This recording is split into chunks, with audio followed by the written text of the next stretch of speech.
We're going to be talking about the tough break gameplay changes, everything that Valve has done. Valve has had a kind of a funny history when it comes to TF2, is that when TF2 initially started, they had updates pretty consistently, and they had the Gold Rush update, and they added stuff constantly in the drop system and hats. And then kind of in the last couple of years, they dropped off a little bit. And then all of a sudden with the gunmetal update, they just like put their dicks on the table, and they're just like, yo, by the way, we're gonna start changing the game. We're gonna start changing it in big ways, and you can just deal with it. And it's kind of interesting because we don't actually know how much Valve is going to actually listen to the community and kind of what's going to happen with that. I really truly hope that they do take competitive players' viewpoints into the changes that they do make, and that now that since they are building matchmaking, we do know that it's not that far away, that they do take this stuff into account kind of as we come into this. So we're going to break down all this stuff together. I just got done playing for about 2 hours, going through all the different changes. I haven't played every single thing, but it's at least give me kind of an opinion on how this stuff is going to change. So starting out right now, the initial changes that happen to every class is that, so there's 3 main changes. Base weapon switch speed changed from 0.67 to 0.5 seconds, which is actually kind of an interesting change. It kind of came out of nowhere. I don't know why this actually came up, but I think it's kind of interesting because it does make your secondary weapons more viable now. The second change is upon spawning, friendly players will now show an outline for 10 seconds, which I think is like that is crazy. Like, that is so absolutely cool. Like, I don't know how many of you guys have played with it yet, but even in a pub server, it's really nice to see, like, oh, this is where the majority of my teammates are. This is where I'm going to go. Like, you can route your path ahead of time, which I think is, like, really nice thing to do. So one of the interesting things was the multi-class, the panic attack no longer auto-fires when fully loaded. Shots can be held and released at will. And so I was like, I read this, and I was like, all right, panic attack. It was a crap gun before, and it's a crap gun now. And then I played with it.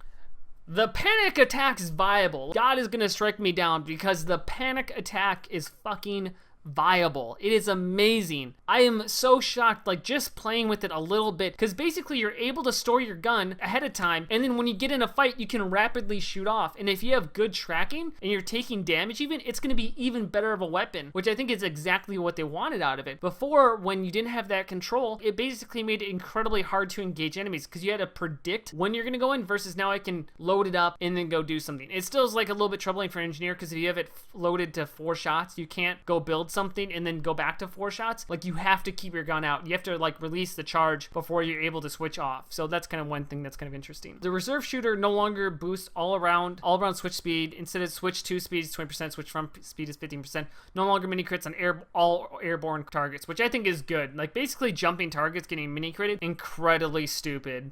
I'm very happy they at least made it. Skill has to happen before you get the benefit of it. Reserve shooter is still an incredibly powerful weapon, and I imagine that despite this, it'll still remain banned. So I can't say this name, so we're gonna say half Zamboni because that's how I can say it. It's now considered a sword, which the reason that is because swords basically have a longer pullout time compared to weapons. So weapons have now 0.5, swords are longer than that. So the interesting thing about this is now it can be pulled out. It'll do 50 damage if you put it back in. Now you can put it back in, which is actually really nice, and I would not be surprised to see Demomen actually switch off to be using this instead of the axe, which is pretty common because the axe has, I think you have a slower speed, but you do more damage. This you gain health on, overheals as well. So if you get a kill with it, it actually results in an overheal. I think this actually could see some play in competitive play. The Demoman can now build with that. Actually, that's true. I wonder if you won't build with scouts anymore. That's actually a really good idea, Raptor. I never even thought about that, but that actually is very possible. The Pretty Boy's pocket pistol increased health recovery on hit from +3 to +5. I doubt that will be enough to make it see competitive play. But yeah, I think it'd be interesting if they made the pocket pistol go back to having that passive no fall damage. That might make it so it sees more use. The Mad Milk got a small buff that will, when you extinguish and friendly, gives +20%, which I think is actually is incentivizing and rewarding using it in a friendly manner. I think that's a good idea. The Rap Assassin, now all ornaments shatter on all impacts, not just hitting a player, but the bleed effect only applies to people who it directly hit. It does a little bit more damage. I don't know it to be doing a lot more damage. I think it'll be more interesting of a poke weapon. So you can see here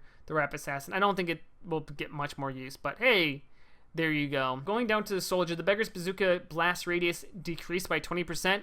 good. That's all I have to say for that. The Beggar's Bazooka was like borderline OP prior to this update. I'm happy they are trying to take it down a notch. It might be allowed in comp play, maybe, but we'll see. The Conk double health regenerate is now decreased if a player has recently been damaged. So oh I see. So they made it more and now it decreases. Okay, but that makes sense, right? If you're taking a lot of damage while the Conk is deployed, like you shouldn't be like crazy healed up. So I think that makes sense. So if you focus one target, the Conk isn't as effective for that one target, which I think makes sense. Remove the ability for base jumpers to stay up in the air when on fire. I don't think that really matters too much, but it'll make for some less fun gameplay. The Market Gardener added a 20% attack speed penalty, so it just makes it a little bit harder to use. The Airstrike blast radius reduced by 20% when rocket jumping, 28% when compared to stock. It is making it even harder to use the Airstrike, which might balance a little bit more because the Airstrike was kind of seen as a little bit OP and it was banned. So going down to the sniper here. This actually is a lot of fun, the sniper. I got to play with this. There's a new mode you can do. So you have the Cleaner's Carbine, which used to do crits when it got fully loaded. Then it did mini crits and nobody used it because mini crits wasn't enough. Now, it reduced the firing rate penalty from 35 to 20%, so now it fires a little bit faster. The Crikey meter is now filled up well. So when you deal damage with your SMG, not with your sniper rifle, it actually fills up the damage. You have this little meter now on the bottom of your screen that fills up, and then once it gets filled up, kind of similar to like the buff banner or the Conk, where it fills up on damage done. When it's filled up, you have your Cleaner's Carbine out, you right click, and then all of a sudden you start getting mini crits. But here's the thing, the mini crits are on everything you have. So if you have a Bushwhacker, you now do critical swings with your melee for 8 seconds. That's awesome, and it's a lot of fun to do in pubs. I don't know if we'll see it in comp play. You do take 20% more damage when you do have the Bushwhacker as a sniper, so I doubt we'll see it in comp play.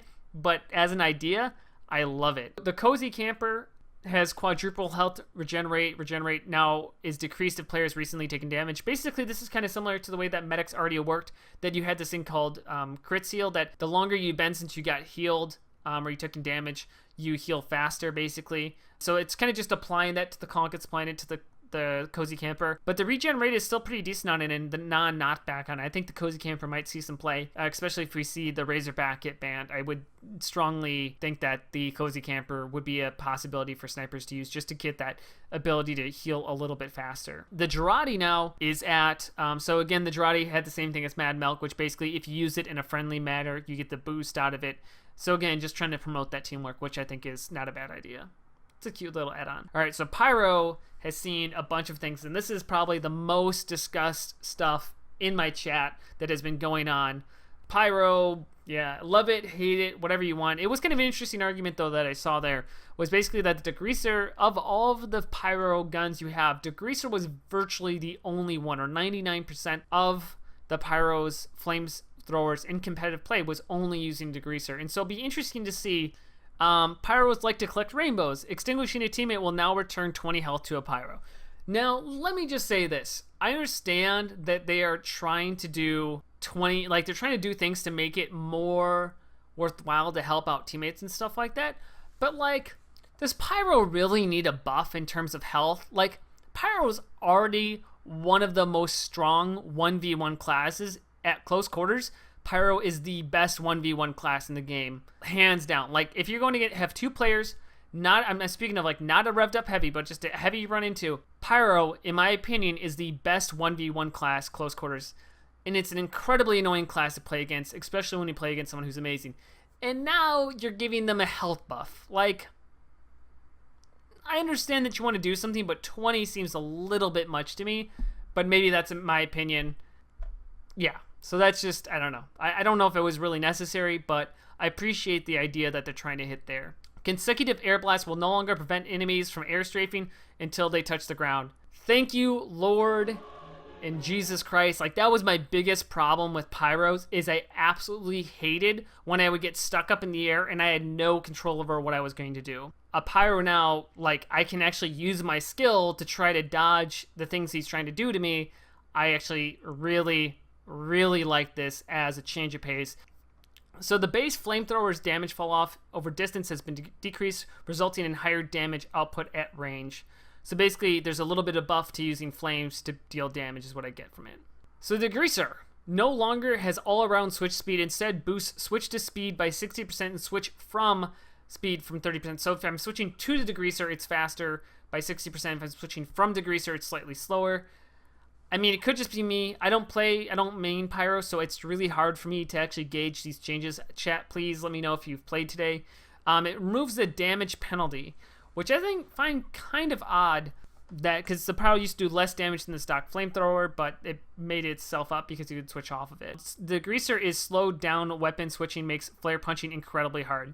Okay, so basically what's happened with this change is that it's made flare punching take a little bit more skill, which I actually like the idea of that personally, but that's me. This actually is from what I'm understanding from my chat and from the Pyro players out there, is that flare punching basically to do flame puff shoot with the flare is actually much harder now because it's that much longer. So it'll be interesting. So that seems to be definitely like a nerf to the Pyro class. They could switch it so quickly that I'm kind of okay that they made it more difficult to play the Pyro class in terms of being able to just go, and be able to like flame poof and shoot me like so quickly. I actually kind of enjoy that there's a little bit of time, because that allows skill to happen on each side of the equation, because it makes it so now it takes skill for me to dodge in air to try and make it hard to hit me, and it takes skill to play Pyro now more so to actually hit those shots. I think that not being able to flare punch is perfectly okay in my opinion, and I wouldn't be surprised to see if we see more Pyro play happening with shotguns, which I already thought was like a pretty strong thing. I think shotgun Pyro is an incredibly strong way to play it, and so we might see more shotguns due to flare punching being more difficult. Now we're on to the Flog. They removed the 10% damage penalty, and when activating, the taunting Pyro gains temporarily invulnerability and immunity to knockback effects.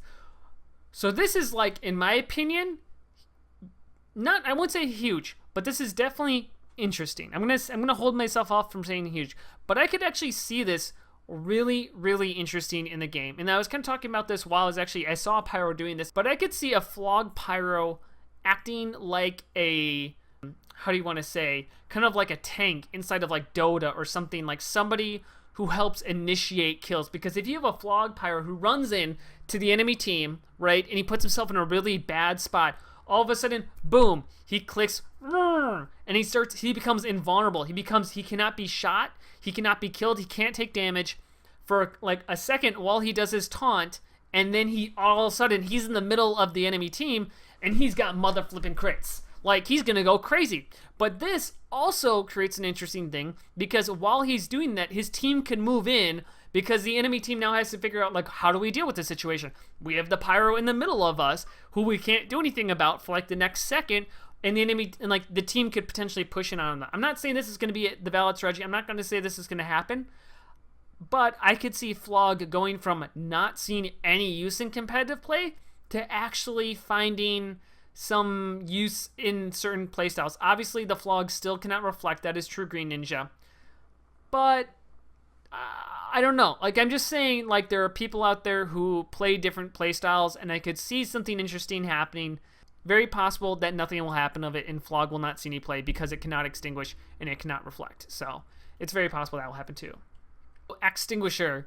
So they changed the properties of it. So now it's 100% chance to crit against burning targets, which they changed it previously. They nerfed the Extinguisher to be mini crits. Now they changed it back to crits, but they also reduced the damage penalty, and it's 20% slower attack speed, and 75% switch to speed is slower. So yeah, I don't know how this actually, there's so many changes there. I don't know. I really would have to see someone play with it. But since it does crits again, it actually kind of seems like it could be viable. Being able to have the jack, which allows you to get around the map faster, I think is so valuable to Pyros nowadays that I don't know if they'd be willing to give that up, but we'll see. And you guys can't complain to me at all about Pyro being nerfed, because I'm an engineer main, and we've been non-stop nerfed throughout the last several updates, so you quiet yourself, sir.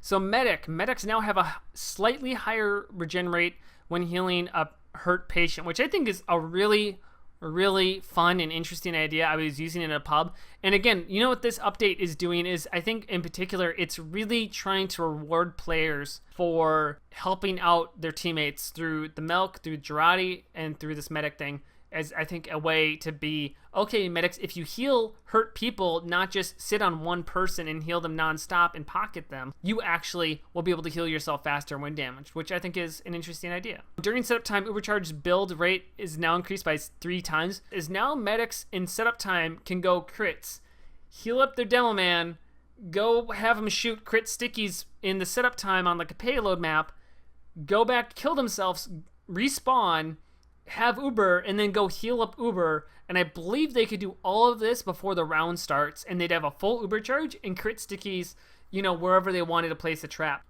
Amputator Taunt can now be activated by alt fire.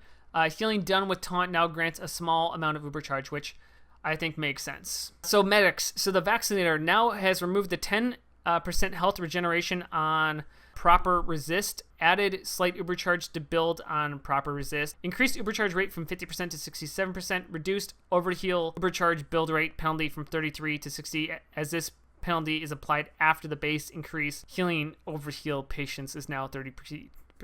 So I don't really understand all of these updates. Like this is so much like technical terms is applied after the base. So basically they've just buffed the Vaccinator, right? Like that's what I'm reading. As a medic main, Vax still isn't viable. The default Uber and crits is still way better. No, Eps, I agree. Like I would be surprised if the Vaccinator saw play because, you know, Uber Charge and Crit Screeg is so good. It's the same reason we don't see Quick Fix see a lot of play. And we'll actually probably see Quick Fix with less play as we get down to there. But I don't think it'll really do much. So going down to Crusader's Crossbow. So healing a player with an arrow now grants a small amount of Uber Charge. Healing players with the Crusader's Crossbow now gives you, so if you heal someone who's really injured, from my initial test, someone who's fairly injured is like 6%, and someone who's not that injured is like 2%. So it kind of somewhere around there will grant you Uber Charge. It'll be very interesting to see how this compares to actually, like, you know, somebody who hurts himself, if it's faster to heal them with Uber directly or to use arrows and stuff like that. But I can't wait until there's like some top 10 play where there's this medic who's at like 99% and there's no one to heal. And then he pulls out his Crusader's Crossbow and he's like, yo dog. And then boom, gets the last of his Uber to be able to like grab an Uber and push and stuff like that. I mean, getting Uber out of it, it's not a drastic amount. It's a fairly low amount. I don't think it's going to get abused. And again, it's promoting more healing of teammates, which I think is kind of an interesting idea. Plus, I guess it's a good thing too. Is like a medic now could stand, like let's say Gully Wash, right? Like so you have Big Door on second and you have Choke. A medic could be at Choke. The flank could back up, get hit with an arrow, and it helps the medic build Uber, and it heals up his flank without him having to move positions. I mean, obviously that's like not perfect, but I also could see that as well, is that it makes the medic have a benefit to healing up the flank with arrows versus just purely healing, you know, having to move over there to heal them with beams. So I think the buff was definitely good. I mean, the crossbow was already pretty much the most used secondary, or the only used secondary out of medics in comp, but I think this buff actually is a good idea, and it actually promotes more healing of the team, which I like. So finally, the quick fix. So fixed cases where the quick fix recharge players could still effectively be affected by certain knockbacks, so they basically buffed it from weird glitches, and players can no longer capture objectives while under the effects of quick fix recharge. I think this is fine. I thought the quick fix being able to capture objectives while it was up was a little bit broken, especially if you took like a heavy with Fists of Steel and you could just run onto a cart with a quick fix. It'd be basically impossible to die. You know, I'm kind of okay with this change. I don't think the quick fix needed a nerf, but I'm okay with this change. Like, I think they should buff the quick fix in some way, but this nerf is perfectly okay in my opinion, and it stops broken plays from happening. For any medics out there, sixes, the pocket rollout, you can now crossbow your pocket and get extra Uber, and you can get Uber faster onto mid. That's a good idea. Spy. Coming out to here, so the HUD cloak meter now displays motion and feign when cloak and dagger and deadringer are equipped respectively, so that makes sense. Deadringer initial damage reduction when feigning death increases from 75% from 50%. This is kind of a weird one, but basically it means that the initial damage that a spy takes is reduced more so than it was before. So before you would take 75% of the damage, and now you take 50% of the damage. Spy's got a Deadringer buff, and to me, I'm like, why, Valve?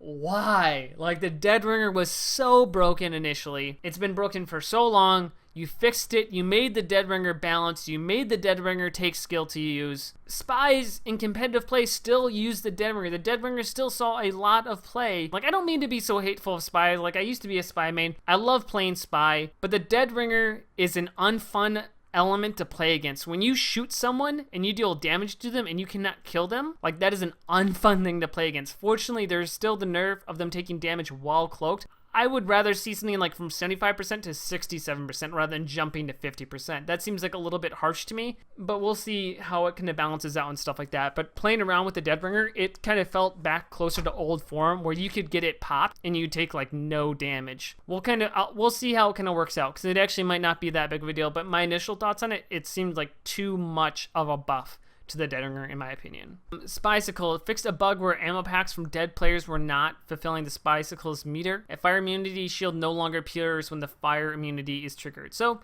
basically, they just kind of fixed some glitches along the Spycicle. So heavy, Fist of Steel, remove deploy timed penalty, added penalty of increased holster time by 100%. So I'm assuming to put Fist of Steel away, it increases the time by 100%. Basically, like if you start taking damage, you can instantly pull them out then. So that 0.5 seconds. So now I think that's gonna be interesting to see heavies do that, like they get in a bad fight and they can instantly take out their Fist of Steel. I wouldn't be surprised if we see Fist of Steel run a little bit more consistently, though they weren't that underutilized.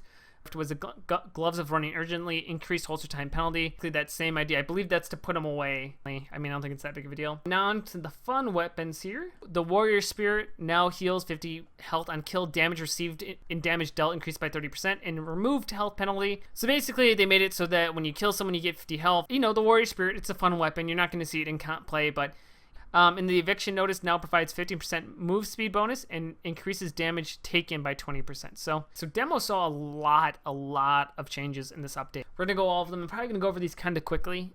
So Shield Bash now deals damage at all ranges scaled by distance. Melee damage boost after Shield Bash is based on the amount of charge consumed. Now, when 25% depleted, it'll be mini crits. Full crit after 60%. So basically, from what I understand of that, it's easier to use the charges so that now you get mini crits after going for 25% of your charge, and then after 60% of your charge, you now get full crits. Versus like before, for me at least, to get that timing down, if you don't play it a lot, felt very difficult, and I think this will make it a little bit easier, is that charging now removes debuffs from the demo night. So basically, you get on fire, you can just charge away, which in some ways makes sense. Like you can just, I don't know, run really fast to not be on fire.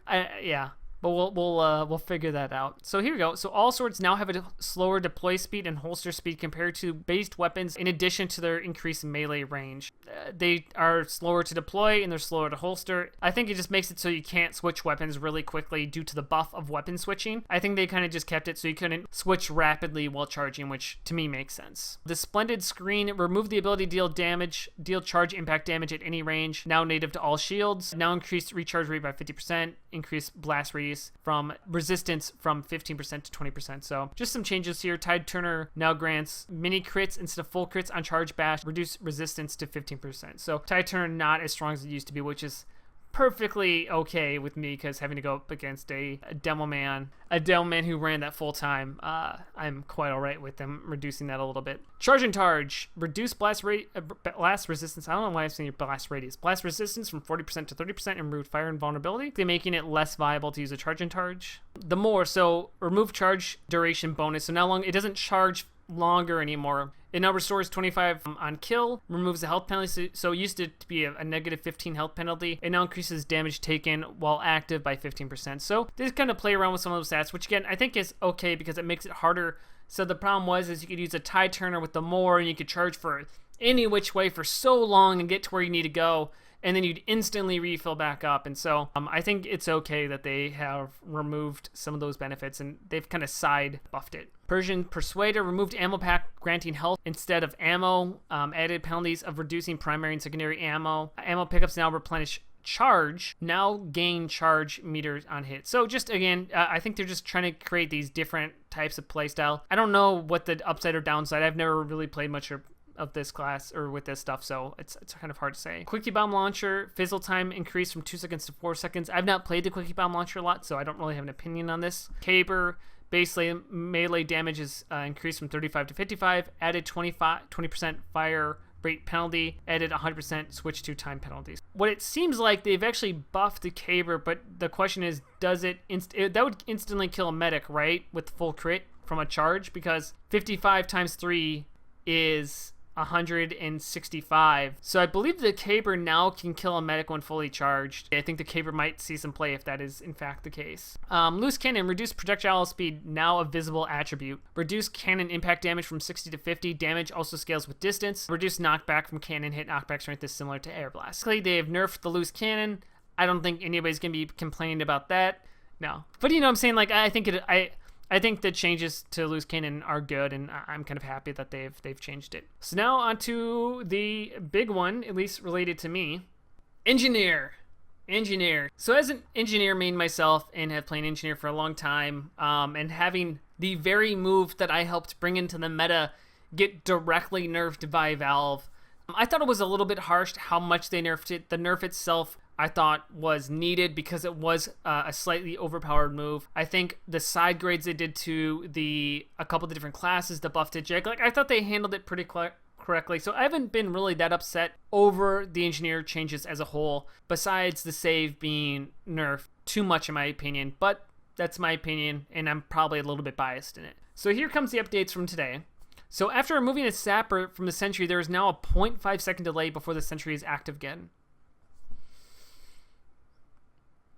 I don't like this. I don't like this nerf. Like, I don't understand this nerf, but yeah, I don't like this. I don't like that change. Like, it just makes it so that engineer is even that much harder. Now, level 3 sentry gun is that much harder. Like, if you have a sap on a sentry gun, there's any focus on the sentry gun at all, it's gonna kill the sentry gun. Having that 0.5 second delay on it, I don't think is really necessary to what the sapper's goal already is. It's probably a detail. It won't matter that much, but definitely a half second is a long time in a game. So I don't like that change. A buff they get. Engineers get a buff. So they get a nerf, they get a buff. So one of the buffs they got was sentries can be brought into the respawn room, no longer detonate outside of man versus machine. Like, if on my VOD, I'm gonna put a hallelujah thing, because hallelujah, like, oh my god, I have destroyed so many buildings accidentally, and I think this is gonna be really, really interesting for engineer gameplay on certain maps where you can build now and sit and spawn with your rescue ranger. You can heal something, you can't get killed by a spy directly. You're gonna be able to get out and you can grab your gun when it takes too much damage. Obviously a sapper is gonna stop that from happening, so it's not gonna be like completely foolproof. But being able to like grab a gun and then run through spawn, or like, you know, there's so many different like play options that open up because of this. You know, so it'll be interesting to see if it gets overpowered because maybe the engineer can't be killed in that situation. So maybe it won't. I won't be surprised to see if it gets reversed in some way. For right now, I'm very happy with this change. This is something, and it'll at least make me so much happier that I don't destroy my stuff when accidentally stepping into spawn. So I'm very, very happy with this change. So the Jag got a nerf here, added damage penalty against buildings, which doesn't matter, and now takes 3 hits to destroy sapper. So 3 hits to destroy sapper. In my opinion, like the changes to Jag, it made it good, but I still use the Southern Hospitality in competitive play over the Jag because the build speed of, you know, sentry guns was not beneficial versus being able to kill spies. And this just makes it like even more so. Like, it feels like Valve is trying to get to a place where sentry guns are expendable and they want you to rebuild them quickly, and that's kind of like, it feels like where they want to go with this, with these different updates. I don't know if this one was really necessary. I think they see that so many people are using the Jag that they're like, oh, well, we have to nerf the Jag because too many people are using it, so there's variety. But honestly, I think people were overvaluing how good the Jag was in comparison to the Southern Hospitality, which I think was a better weapon. In my opinion, this doesn't really affect me because I never used the Jag anyways, really. I don't think it was really necessary either. The Rescue Ranger healing bolt reduced from 75 to 60, which I don't know if that was necessary. I mean, you already you already messed with the ability to heal guns by like taking away the save Wrangler combo, basically. And now you make it like even harder to heal the sentry guns. Like, Volvo, please, like, stop. Like, you're making it so hard to try to, like, sustain our gun, and I think that's what you want. And so ultimately, they're kind of taking all of this engineer and everything that Valve has done around the engineer stuff. Ultimately, my opinion about what is happening is pretty simple. Matchmaking is coming out. Matchmaking will probably not support Highlander, or at least it will not be the main mode. My guess is that they're trying to balance the engineer around a 6-person meta or a 5-person meta, which ultimately means that sentry guns, level 3 sentry guns in that meta are way too strong.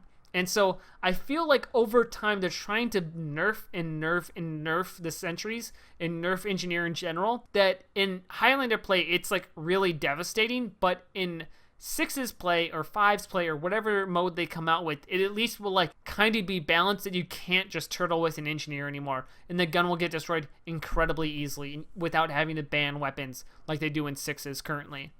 It saddens me that the engineer is seeing so many nerfs, as it's a class I love and the viability of it is like slowly being pushed out the door. It pains me to say it, but I understand to some degree why they are doing it. Even though it sucks, I think it probably is for the greater good of the game. There you go. So there you go. That is my Tough Break gameplay patch notes talk through. So much talking. But that's just my opinion. Like, we'll see. Like, the thing is, it's like all these changes have happened.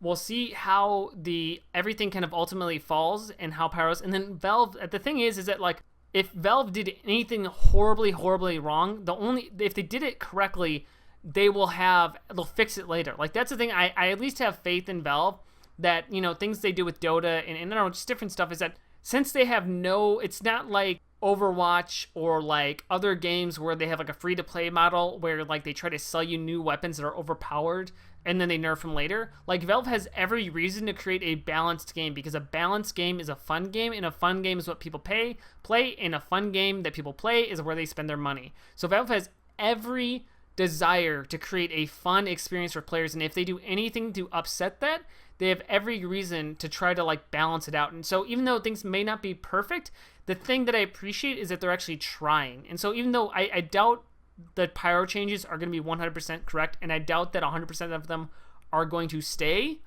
but I appreciate that they're trying to make Valve, or playing against the Pyro, to be a slightly better experience, even if they are playing it a little bit harder.